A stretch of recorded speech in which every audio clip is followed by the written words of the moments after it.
ऋषियों के संदेश को यहाँ से श्रवण करें। भाइयों बहनों, हमारे ऋषियों ने इस सनातन धर्म की, भारतीय संस्कृति की 5 अनमोल ग हमें बताए हैं, जिन्हें 5 अनमोल रत्न कहा जाता है, 5 अनमोल धरोहरें कहा जाता है। और जो व्यक्ति इन 5 अनमोल रत्नों को अपने जीवन में उतार लेता है, इनके अनुसार अपने जीवन को जी लेता है, उसका जीवन धन्य बनता चला जाता है। बुद्धू भी बुद्ध बन जाते हैं, मानव महामानव बनते चले जाते हैं और नर नारायण बनते हुए चले जाते हैं। इसीलिए ऋषियों द्वारा बताए गए हमारी भारतीय संस्कृति की 5 अनमोल धरोहरों को हम ध्यान पूर्वक, श्रद्धा पूर्वक यहाँ से श्रवण करें। 5 ही क्यों है? क्योंकि 5 का बहुत अधिक महत्व होता है। हम सभी जानते हैं हमारे शरीर में 5 ज्ञानेंद्रियां है, 5 कर्मेंद्रियां है, 5 तत्वों से हमारा शरीर बना हुआ है। कहा जाता है क्षितिजल पावक गगन समीरा, 5 तत्व यह अधम शरीरा।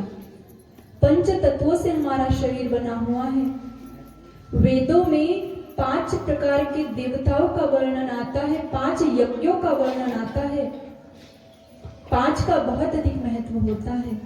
इसीलिए ऋषियों ने सनातन धर्म की 5 अनमोल रत्न बताए हैं, 5 अनमोल ग बताए हैं। सबसे पहला अनमोल रत्न कौन सा है?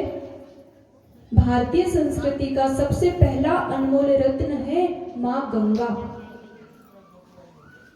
नदियों में सबसे पावन, सबसे पुनीत नदी है मां गंगा, जिन्हें मां का दर्जा प्राप्त होता है। क्या करती है मां गंगा?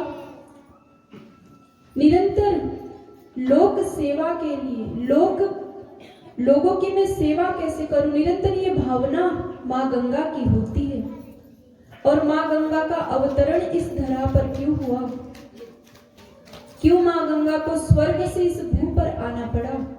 भाइयों बहनों, हम सभी जानते हैं सगर वंश के राजा हुए। कौन? राजा सगर।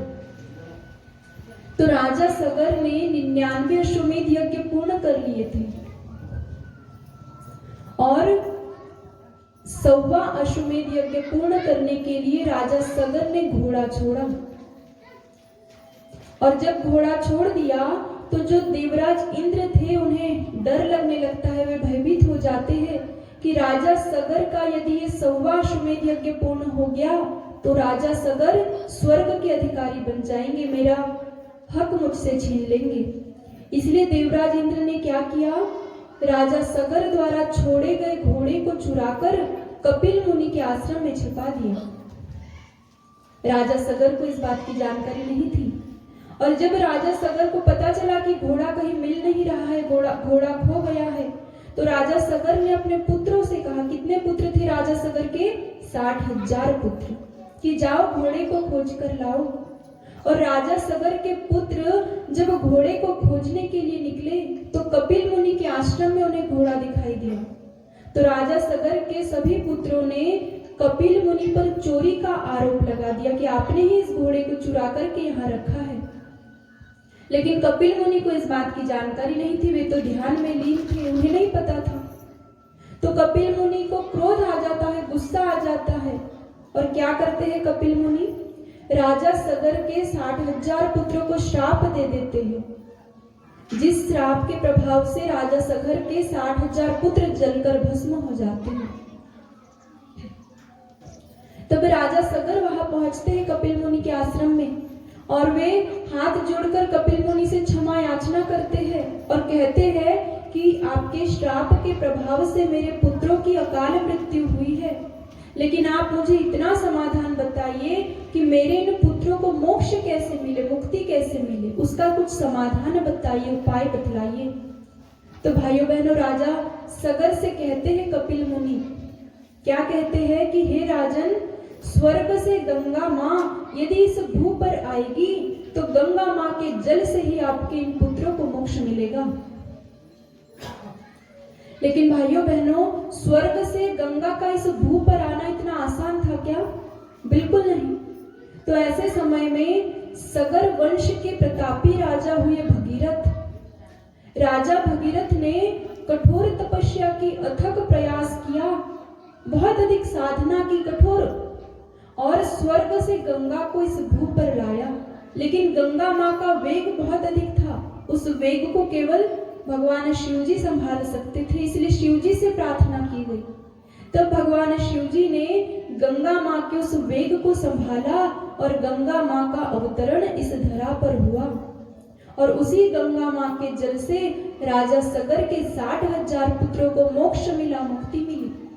तभी से हमारे सनातन धर्म में हम सभी क्या मानते हैं, क्या सोचते हैं कि माता गंगा के जल से मोक्ष प्रदान प्राप्त होता है। माता गंगा हम सभी को मोक्ष प्रदान करती है। और तभी से लेकर आज तक निरंतर माँ गंगा लोगों के दुखों को दूर करती हुई, कष्टों को हरती हुई, पतित पावनी पाप हारिणी बनकर निरंतर प्रवाहित हो रही है। जीवन भर देते ही रही माँ गंगा, निरंतर लोगों के लिए बहना सीखा है माँ गंगा ने, निरंतर परमार्थ का कार्य करती है। और भाइयों बहनों, जो परमार्थ का कार्य करते हैं, जो सेवा करते हैं, उन चरणों को पूजा जाता है, उनकी पूजा होती है। और जो दूसरों के लिए जीवन जीते हैं, उन्हें सब लोग जानते हैं और वो भगवान को बहुत अधिक प्रिय होते हैं। और माँ गंगा भी ऐसी ही है, भगवान को बहुत अधिक प्रिय है। एक समय जो ब्रह्म सरोवर होता है ना, तालाब, वो भगवान शिव जी के पास जाता है और भगवान शिव जी से कहता है कि हे भगवान, गंगा भी आप ही की बेटी है और मैं भी आप ही का बेटा हूं, हम दोनों आपके बच्चे हैं, लेकिन फिर भी हम दोनों के साथ कितना बड़ा भेदभाव हुआ है।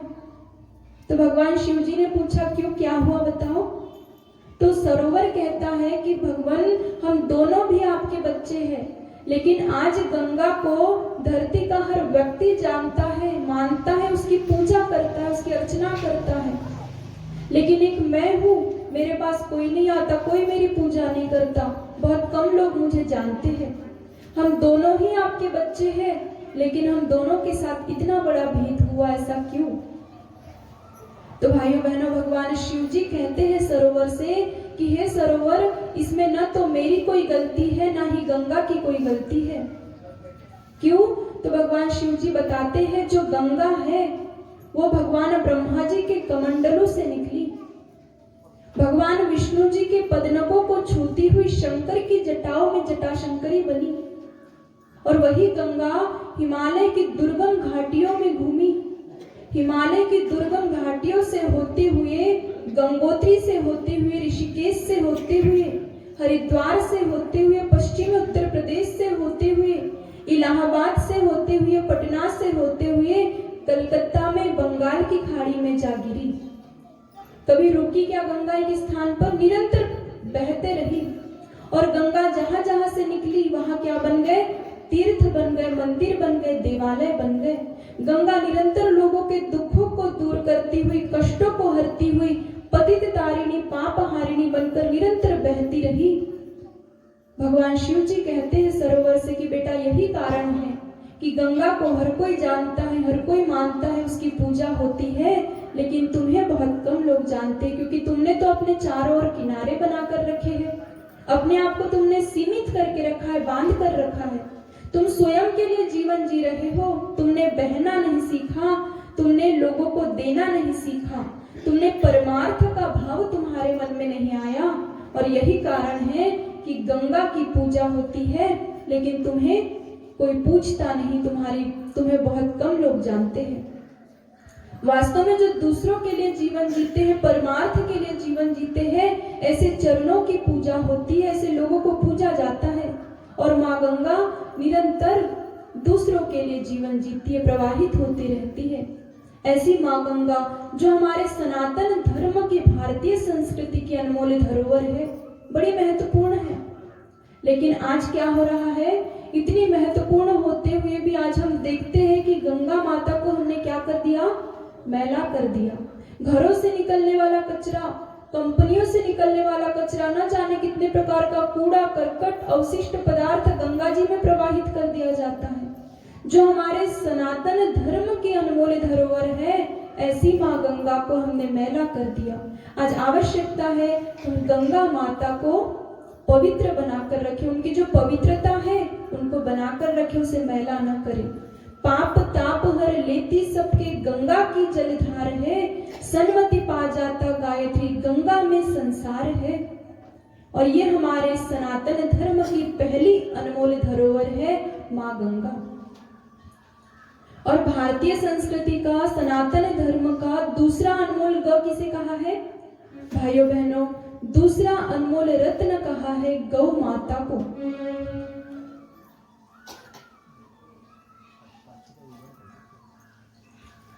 गौ माता सभी के घरों में है। गौ माता कितनी माताओं बहनों के घरों में है? बहुत अधिक महिमा गौ माता की होती है। शास्त्र कहते हैं गौ विश्वस्य मातरः, जो गाय है वो विश्व की माता है।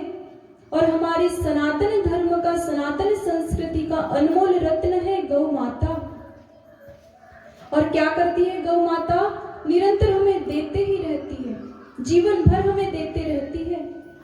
और भगवान श्री कृष्ण ने भी गीता में लिखा है कि मैं गायों में सर्वश्रेष्ठ गाय कामधेनु हूं। प्रजापति ब्रह्मा ने जब सृष्टि की उत्पत्ति की तो सबसे पहले गौ माता को इस धरा पर लेकर आए।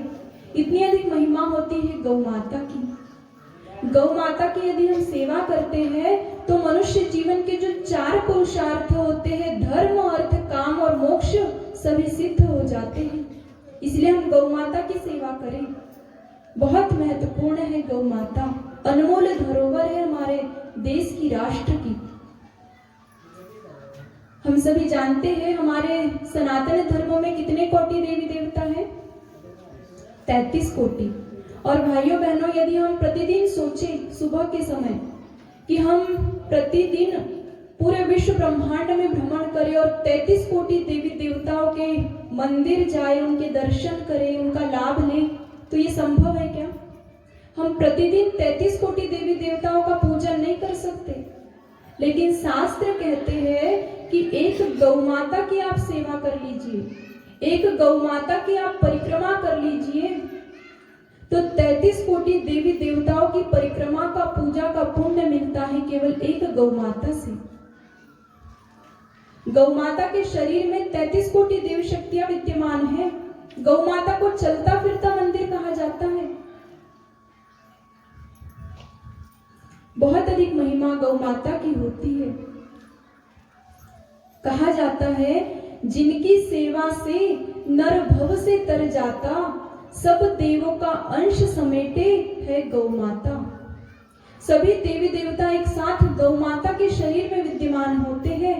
इसलिए भाइयों बहनों, हम गौ माता की सेवा करें, गौ माता का सम्मान करें। जीवन भर हमें देते रहती है।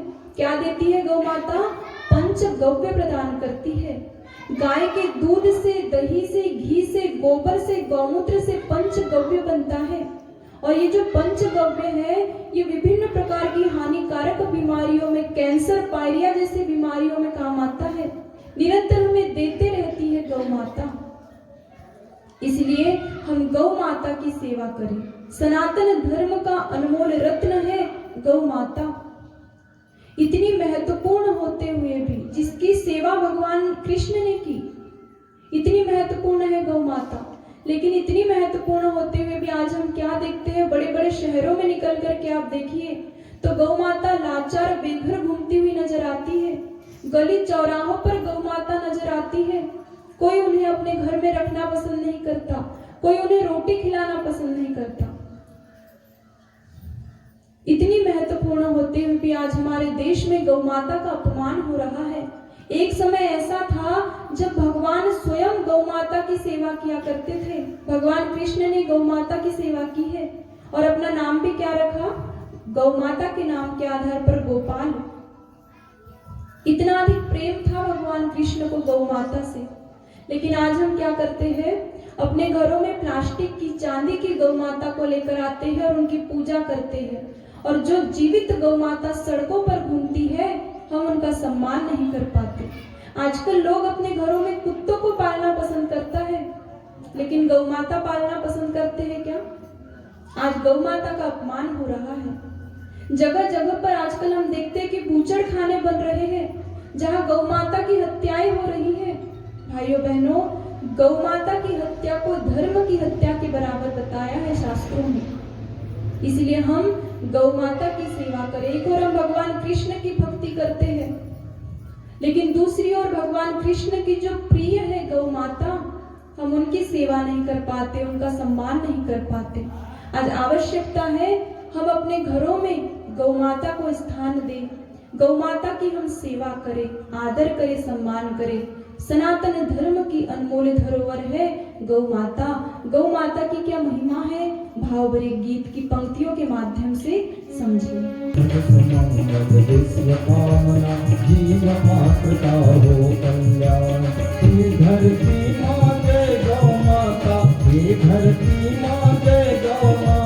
गूंज रहा है मंत्र महान, सुखद सुमंगल विश्व कामना, जीव मात्र का हो कल्याण। सुखद सुमंगल विश्व कामना, जीव मात्र का हो कल्याण।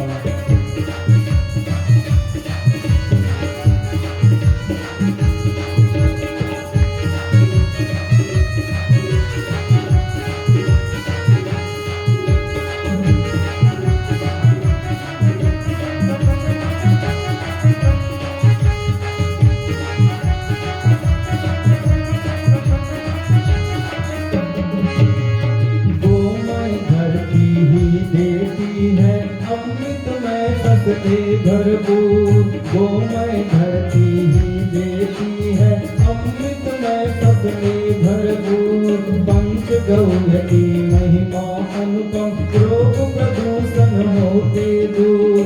पंच गौय की महिमा अनुपम, रोग प्रदूषण होते दूर। परम सात्विक ऊर्जा, परम सात्विक ऊर्जा शक्ति अविरल देती गौवे ज्ञान। सुखद सुमंगल विश्व कामना, जीव मात्र का हो कल्याण। सुखद सुमंगल विश्व कामना, जीव मात्र का हो कल्याण। ये धरती माँ जय गौ माता, गूंज रहा है मंत्र महान। सुखद सुमंगल विश्व कामना, जीव मात्र का हो कल्याण। कहा जाता है गाय खोल देती है सबके बंद भाग्य का ताला। हर घर में हो एक गाय और गाव गाव गौशाला। यदि ये क्रम हमने अपना लिया तो कोई भी गौ माता सड़कों पर बेघर घूमती हुई नजर नहीं आएगी। आज आवश्यकता है हम गौ माता की सेवा करें। भाइयों बहनों, ये जो गौ माता है, गंगा माता है, ये हमारी संस्कृति की धरोहर है। एक समय अकबर और बीरबल दोनों बातचीत करते हुए मार्ग से जा रहे थे। तो जब चलते चलते बीरबल ने देखा कि सामने एक तुलसी का वृक्ष दिखाई दिया, तो बीरबल ने क्या किया, झुक करके तुलसी माता को प्रणाम किया, नमन वंदन किया। तो अकबर पूछते हैं कि ये कौन है, कौन सा वृक्ष है? तो बीरबल कहते हैं कि ये तुलसी माता है, हमारे संस्कृति की अनमोल माँ है, धरोहर है। तो अकबर को क्रोध आ जाता है, गुस्सा आ जाता है। वे कहते हैं कि तुम्हारे धर्म में, तुम्हारी संस्कृति में कितनी माताएं हैं तुम्हारी, तुम हिंदुओं की कितनी माताएं हैं। क्रोध आ जाता है अकबर को और क्या करते हैं, गुस्से में तुलसी का पौधा उखाड़ करके फेंक देता है। कौन? अकबर। तो बीरबल ने ये सब कुछ देखा लेकिन चुपचाप रहे। उन्हें थोड़ी तरकीब सूझी कि थोड़ा अलग तरीके से इसका जवाब देना चाहिए, थोड़ा अलग तरीके से समझाना चाहिए। तो बातें करते करते दोनों और आगे की ओर बढ़े, और आगे की ओर बढ़े तो बीरबल ने देखा कि एक स्थान पर एक और वृक्ष दिखा। किस चीज का था वो होता है ना खुजली का, जिसे छूते ही, स्पर्श करते ही शरीर में खुजली होने लगती है। तो वो वृक्ष बीरबल को दिखाई दिया। तो बीरबल ने फिर से दोनों हाथ जोड़कर नमस्कार किया उस वृक्ष को। तो अकबर कहते कि अब ये कौन है? तो बीरबल कहते कि हमारी संस्कृति के पिता है, पिता तुल्य इसे माना जाता है। तो अकबर को फिर से क्रोध आया, गुस्सा आया कि तुम कितने वृक्ष को प्रणाम करोगे। तो अकबर ने गुस्से में उस पेड़ को भी उखाड़ना चाहा, वृक्ष को, लेकिन वो वृक्ष तो नहीं उखड़ा, लेकिन उसे स्पर्श करते ही क्या हुआ, अकबर के शरीर में, पूरे शरीर में खुजली होने लगी। तो अकबर चिल्लाने लगा कि ये खुजली मुझे हो रही है, इसका इलाज कैसे होगा, कैसे ये खुजली बंद होगी। तो बीरबल बड़े बुद्धिमान थे, वे कहते हैं कि थोड़ा आगे की ओर चलिए, और अकबर को थोड़ा आगे लेकर के गए और देखा कि एक स्थान पर गौ माता खड़ी हुई थी। बीरबल कहते हैं कि महाराज, अब दोनों हाथ जोड़कर माता से दवा मांगिए, ये हमारे राष्ट्र की धरोहर है, ये आपको दवा देगी। और अकबर ने दोनों हाथ जोड़कर गौ माता से प्रार्थना की। तो गौ माता ने गोबर दिया। तो अकबर ने क्या किया, उस गोबर का लेप अपने शरीर पर किया, तो खुजली से राहत मिली, खुजली होना बंद हो गया। अब जब खुजली बंद हो गई तो अकबर कहते हैं बीरबल से कि इस अवस्था में हम वापस घर कैसे जाएंगे। तो फिर क्या किया बीरबल ने, बीरबल कहते कि महाराज, इसका भी समाधान मेरे पास है, आप थोड़ा आगे चलिए। और थोड़ा आगे लेकर के गए तो बीरबल कहते हैं क्या था आगे, गंगा माता प्रवाहित हो रही थी। बीरबल कहते हैं महाराज, ये हमारे राष्ट्र की धरोहर है, सनातन संस्कृति की धरोहर है गंगा माता, आप पुनः इन्हें प्रणाम करिए और इनमें स्नान करके वापस आइए। तो अकबर ने गंगा माता को प्रणाम किया, गंगा में डुबकी लगाई, स्वयं को स्वच्छ किया और बाहर आए। तो बीरबल कहते हैं महाराज, ये जो तुलसी माता है, ये जो गंगा माता है, ये जो गौ माता है, ये किसी धर्म में इनका महत्व नहीं है, किसी एक धर्म में महत्व नहीं है, ये तो विश्व की, राष्ट्र की माता है, संस्कृति की रक्षा करती है, ये अनमोल धरोहर है, इसीलिए इनका सम्मान होना चाहिए, इन्हें सम्मान की दृष्टि से देखना चाहिए। भाइयों बहनों, वास्तव में ये गंगा माता, ये गौ माता हमारे संस्कृति की धरोहर है, इनका महत्व हमें पता होना चाहिए। दूसरा अनमोल ग हमने सुना, कौन सा, गौ माता। और हमारी भारतीय संस्कृति का तीसरा अनमोल ग है गीता। क्या करती है गीता, किसे कहते हैं गीता? ग का मतलब होता है ग्रहण और त का मतलब होता है त्याग।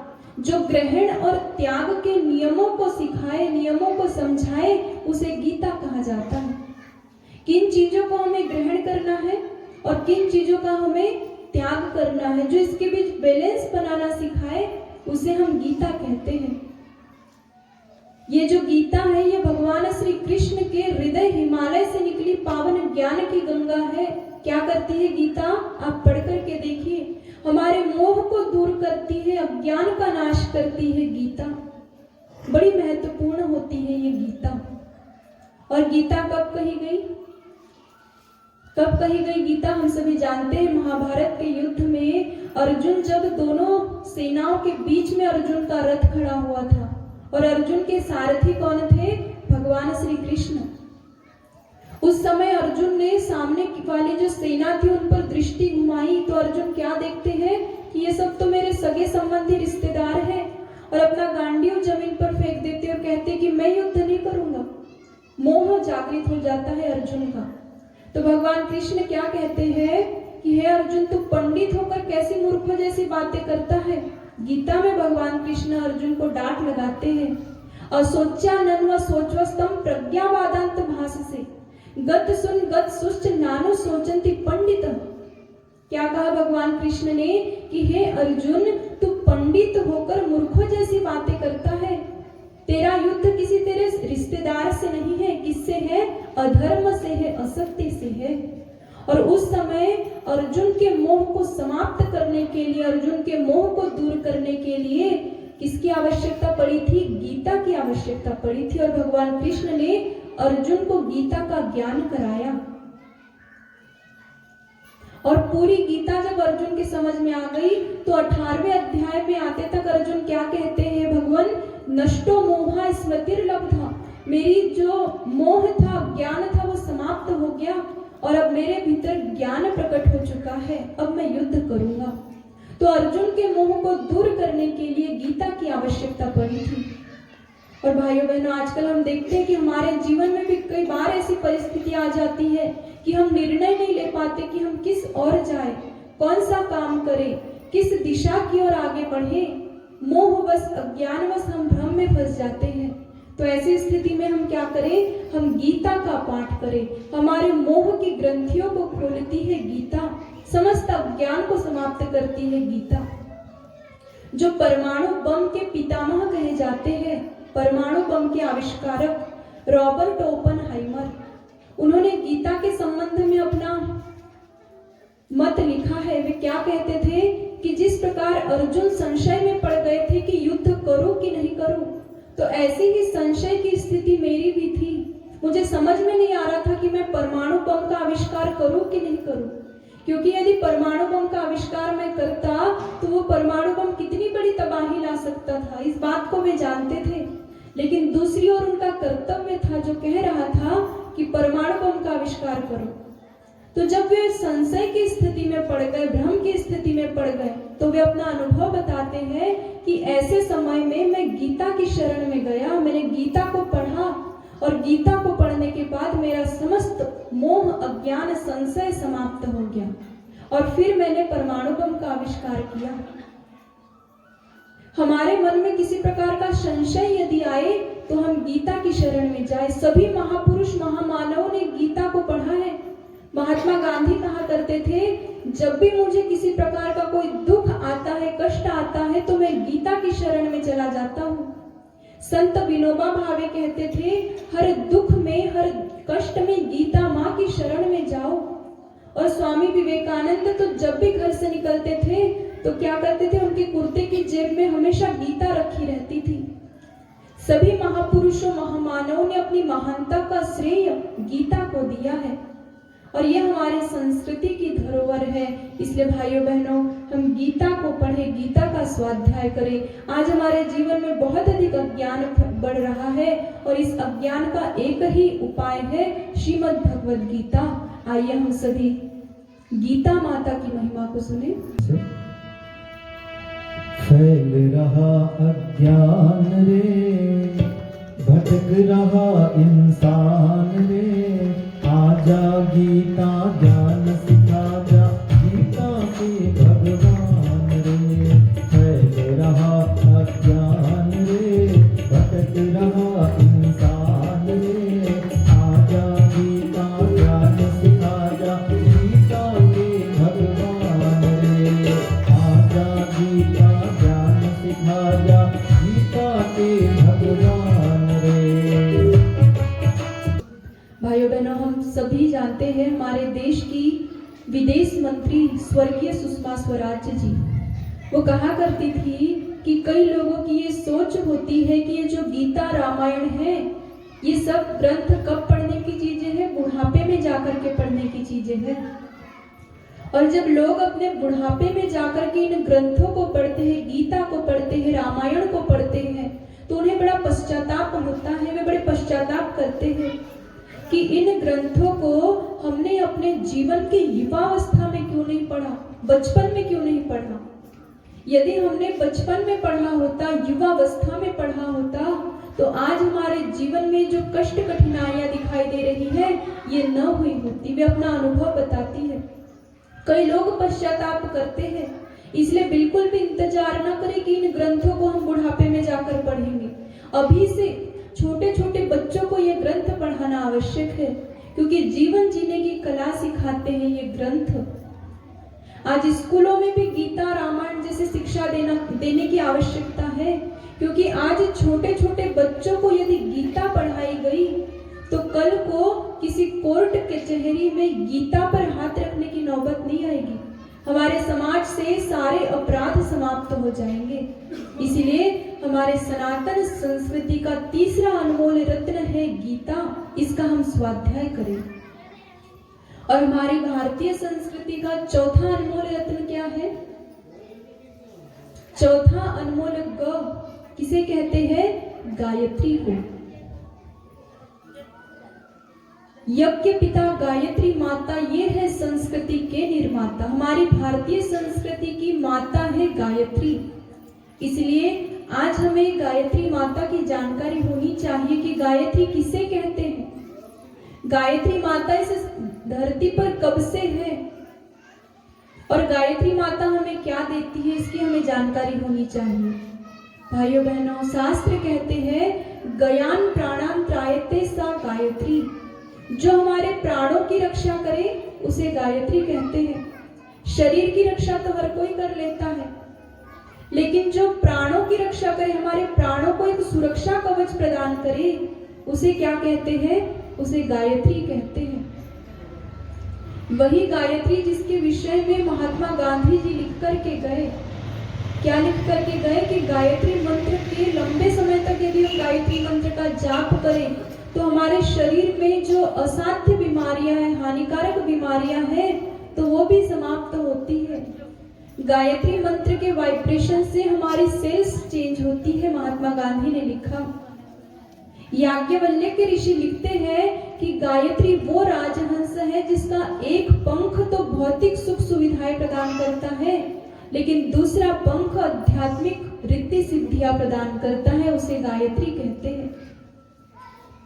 और ये गायत्री इस सृष्टि में कब से है? गायत्री माता का इतिहास क्या है ये भी हमें पता होना चाहिए। कब से है गायत्री?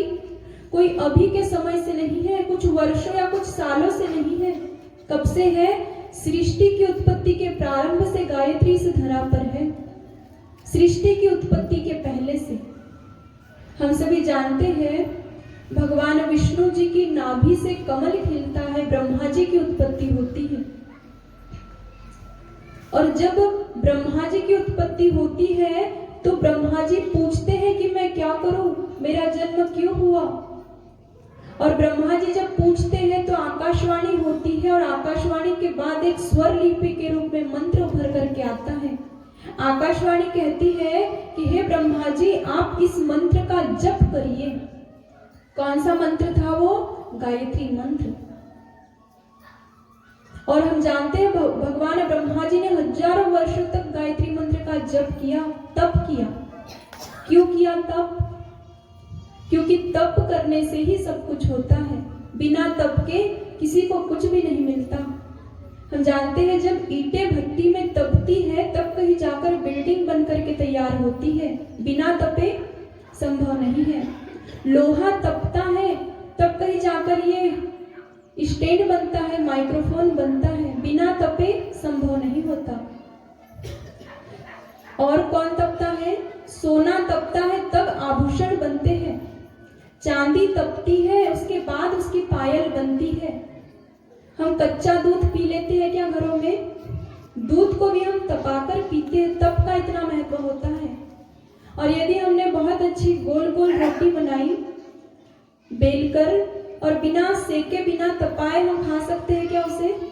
कच्ची रोटी नहीं खाते, रोटी को भी तपाकर खाते हैं।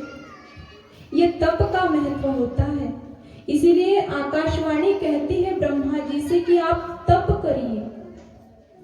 और भगवान ब्रह्मा जी हजारों वर्षों तक गायत्री मंत्र का जप करते हैं, तप करते हैं, उस पर चिंतन करते हैं। फिर क्या होता है? ब्रह्मा जी की प्रज्ञा जागृत हो जाती है, उनका विवेक जागृत हो जाता है, और फिर उसके बाद ब्रह्मा जी सृष्टि का निर्माण प्रारंभ करते हैं, सृष्टि की उत्पत्ति करते हैं। कहने का मतलब कि सृष्टि की उत्पत्ति के पहले से इस धरा पर गायत्री है। आप सभी जानते हैं यदि हमें अपने घर में, अपने जीवन में धन की आवश्यकता पड़ती है तो हम किनकी पूजा करते हैं? धन की देवी कौन है? माँ लक्ष्मी। यदि हमें विद्या चाहिए, शिक्षा चाहिए तो हम किनकी पूजा करते हैं? माता सरस्वती की। यदि हमें विवेक चाहिए तो विवेक के देवता कौन है? भगवान गणेश। लेकिन भाइयों बहनों, यदि हमें अपने जीवन में सद्बुद्धि चाहिए, सद्चिंतन चाहिए, सद्विवेक चाहिए, सद्विचार चाहिए, तो वह कौन देती है? गायत्री माता। सद्बुद्धि की देवी है गायत्री। और हम सभी के जीवन में सद्बुद्धि का बहुत अधिक महत्व होता है। जीवन में यदि सब कुछ हो लेकिन सद्बुद्धि न हो तो आनंद नहीं आता। रावण के पास सब कुछ था, इतना अधिक धन था, बल था, ज्ञान था, उच्च कुल में जन्मा था रावण, सब कुछ था, लेकिन केवल एक चीज का अभाव था। कौन सी? सद्बुद्धि। और सद्बुद्धि के अभाव के कारण रावण का सर्वनाश हुआ। एक समय ऐसा आया, 1 लाख पुत्र 1.25 लाख नाती, रावण के घर दिया न बाती, पूरे कुल का नाश हुआ। क्यों? सद्बुद्धि के अभाव के कारण। इसलिए ये सद्बुद्धि का हमारे जीवन में बहुत अधिक महत्व होता है। और माताओं बहनों, यदि हम अपने घरों में गायत्री मंत्र की साधना करते हैं तो हमारे घर में सद्बुद्धि आती है। लेकिन उसके अलावा फिर जितनी भी चीजें हैं ना, किसी भी चीज की कमी नहीं रहती। सद्बुद्धि अपने साथ सब कुछ लेकर के आती है, चाहे वो धन संपत्ति हो, चाहे वो जीवन की सफलताएं हो, सब कुछ अपने साथ लेकर के आती है सद्बुद्धि। इसलिए आज हमें गायत्री मंत्र को जपने की आवश्यकता है। किसी चीज की कमी नहीं रहती जीवन में जो गायत्री की साधना करते हैं उनके। एक गायत्री साधक था, अपने घर में निरंतर गायत्री की साधना किया करता था। लंबे समय तक गायत्री की साधना उसने की। तो एक दिन उस गायत्री साधक के दरवाजे पर 3 देवियां आती है और तीनों आकर के लाइन से ऐसी खड़ी हो जाती हैं। सबसे पहले नंबर पर थी सफलता की देवी, जो हमें सफलताएं प्रदान करती है। दूसरे नंबर पर थी समृद्धि की देवी, धन संपत्ति देती है। और तीसरे नंबर पर थी सद्बुद्धि की देवी। तीनों देवियां आकर के लाइन से खड़ी हो गई और उस गायत्री साधक से कहती है कि हम 3 हैं, लेकिन हम 3 में से कोई एक तुम्हारे घर आना चाहती है। अब ये तुम पर निर्भर करता है कि तुम किसे बुलाना चाहते हो। इसका फैसला तुम कर लो कि तुम्हें किसकी आवश्यकता है। तो भाइयों बहनों, वो गायत्री साधक सोचता है कि घर में मेरी पत्नी भी है, बेटा भी है, मैं थोड़ा उनसे भी पूछ लूं, उनकी सलाह ले लूं। घर में जाता है और पत्नी को बताता है कि 3 देवी आई है दरवाजे पर, लेकिन 3 में से एक आना चाहती है। अब हम किसे बुलाएं, तुम बताओ। तो पत्नी का थोड़ा मोह जागृत हो जाता है। पत्नी को घर में किस चीज की आवश्यकता अधिक पड़ती है? धन की, पैसों की। तो पत्नी का थोड़ा मोह जागृत हो जाता है और पत्नी क्या कहती है कि इसमें सोचने की क्या आवश्यकता है, आप समृद्धि की देवी को बुलाइए, क्योंकि समृद्धि की देवी क्या लेकर आएगी? धन संपत्ति। इसलिए आप समृद्धि की देवी को बुलाइए। तो गायत्री साधक सोचता है कि दूसरे ही कमरे में बेटा है जो पढ़ाई कर रहा है, एक बार उससे भी पूछ लूं। कमरे में जाता है, बेटे को बताता है कि बेटा 3 देवी आई है, 3 में से एक आना चाहती है, किसे बुलाऊं? तो बेटा सोचता है कि, कहता है कि पिताजी इसमें आप सोच क्यों रहे हो, आप किसे बुलाइए? सफलता की देवी को। क्योंकि यदि हमारे घर में सफलता की देवी आ गई तो मैं ये जो पढ़ाई कर रहा हूं ना, इसमें सफल होता चला जाऊंगा, बहुत अच्छी नौकरी करूंगा, बहुत अधिक धन कमाऊंगा, हमारा तो पूरा जीवन ही सफल हो जाएगा। आप सफलता की देवी को बुलाइए। तो वो गायत्री साधक सोचता है कि यहाँ मेरी पत्नी और बेटा, इन दोनों को अपना स्वार्थ दिख रहा है। लेकिन वो गायत्री साधक था और गायत्री साधक के पास क्या होता है? विवेक होता है, प्रज्ञा बुद्धि होती है। उसने अपनी विवेक का इस्तेमाल किया, दरवाजे पर गया और सामने 2 देवियां खड़ी थी, सफलता और समृद्धि। उनसे कहता है, देवी आप थोड़ा पीछे हो जाइए, साइड में हो जाइए। और सबसे पीछे जो सद्बुद्धि की देवी खड़ी थी, उसे कहता है, देवी आप मेरे घर में प्रवेश कीजिए, क्योंकि मेरे घर में आपकी आवश्यकता है, सद्बुद्धि की आवश्यकता है। और भाइयों बहनों, जैसे ही उस गायत्री साधक के घर में सद्बुद्धि प्रवेश करने लगती है तो पीछे से वो दोनों देवियां सफलता समृद्धि भी आने लगती है। तो वो पूछता है गायत्री साधक कि अभी अभी आपने कहा था कि कोई एक आ सकती है, अब जब मैंने सद्बुद्धि का चयन किया है तो तुम दोनों क्यों आ रही हो? तो वो देवियां बोलती है, क्या कहती है? बोले, यदि तुम सफलता और समृद्धि हम दोनों में से किसी एक को बुलाते तो केवल एक आती, लेकिन आज तुमने सद्बुद्धि का चयन किया है, इसलिए जहां सद्बुद्धि जाती है उसके पीछे पीछे हम दोनों को, सफलता समृद्धि को भी पीछे पीछे आना पड़ता है। भाइयों बहनों, गायत्री साधक के घर में सद्बुद्धि आई, लेकिन सफलता समृद्धि की कमी नहीं रही, वो भी पीछे पीछे आते चली गई। इसी बात को गोस्वामी तुलसीदास जी ने लिखा है रामचरितमानस में, जहां सुमतितः संपत्ति नाना, जहां कुमतितः विपत्ति निधाना। जहां सुमति होती है, सद्बुद्धि होती है, वही संपत्ति भी होती है, और जहां दुर्बुद्धि होती है वहां अंत में विपत्ति आती है।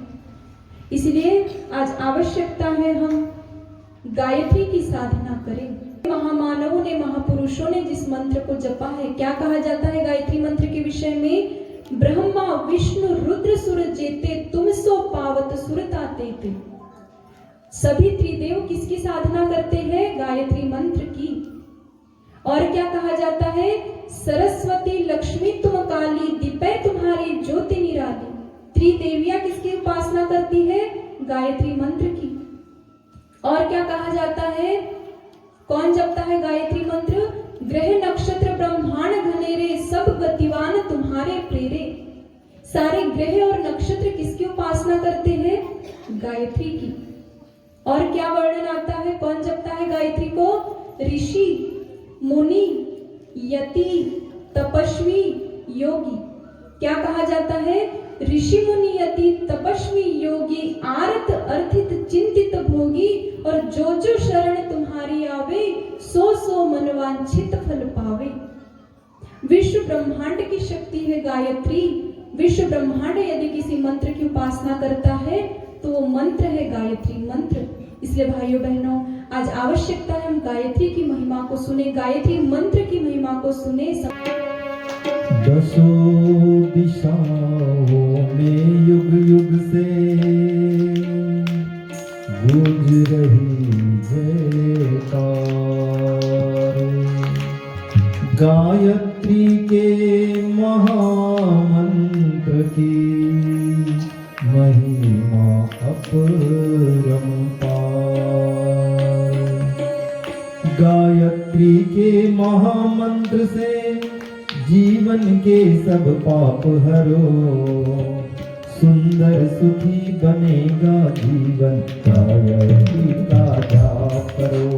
सुंदर सुखी बनेगा जीवन, गायत्री का जाप करो।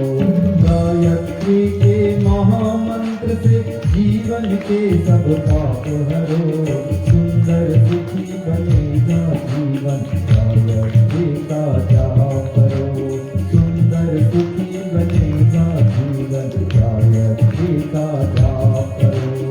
ओम भूर्भुवस्सुः तत्सवितुर्वरेण्यं भर्गो देवस्य धीमहि धियो यो नः प्रचोदयात्। बोलिए सभी लोग। कितने ग बताए हमने आपको? पता है या भूल गए? अभी तक कितने ग सुने हमने? कौन कौन से? सबसे पहला अनमोल धरोहर कौन सी बताई थी? गंगा माता। दूसरी अनमोल धरोहर गौ माता। तीसरी अनमोल धरोहर गीता। चौथी अनमोल धरोहर गायत्री। और हमारी भारतीय संस्कृति की पांचवी अनमोल धरोहर, पांचवा अनमोल ग किसे कहा जाता है? गुरु को। कहते हैं गुरु बिना ज्ञान नहीं, गुरु के बिना ज्ञान की प्राप्ति नहीं होती।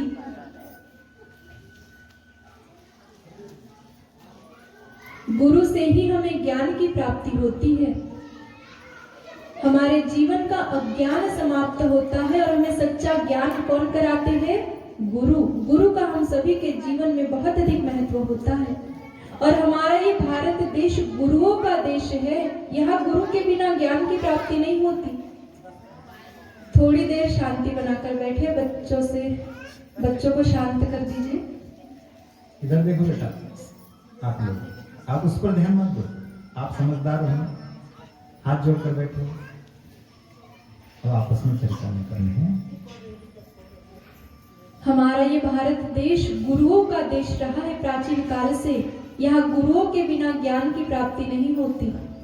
यहाँ संत तुकाराम जैसे, संत एकनाथ जैसे कई ऐसे प्राचीन समय में गुरु हुए हैं जिन्होंने कितना उच्च ज्ञान प्रदान किया है। देवताओं के भी गुरु है। कौन है देवताओं के गुरु? बृहस्पति जी। और हमारे यहाँ दैत्यों के भी गुरु होते हैं। कौन है दैत्यों के गुरु? शुक्राचार्य जी। भगवान राम के भी गुरु हुए हैं, वशिष्ठ, वाल्मीकि, विश्वामित्र जी। भगवान कृष्ण के भी गुरु हुए हैं, सांदीपनी, दुर्वासा जी। पांडवों के भी गुरु हुए, द्रोणाचार्य, कृपाचार्य। क्योंकि हमारे देश में गुरु के बिना ज्ञान की प्राप्ति नहीं होती। हमारे परम पूज्य गुरुदेव के भी गुरु थे, दादा गुरु। इसलिए भाइयों बहनों, हम सभी के जीवन में गुरु का बहुत अधिक महत्व होता है। गुरु के बिना ज्ञान की प्राप्ति नहीं होती। और अब हम गुरु किन्हें बनाए, किसे बनाए गुरु, ये भी एक बहुत महत्वपूर्ण प्रश्न है। कहा जाता है पानी कैसा पिए, पानी पिए छानकर और गुरु करे जानकर। किसी भी व्यक्ति को हम गुरु न बनाए। गुरु किसे कहा जाता है? गुरु कहा जाता है ज्ञान को।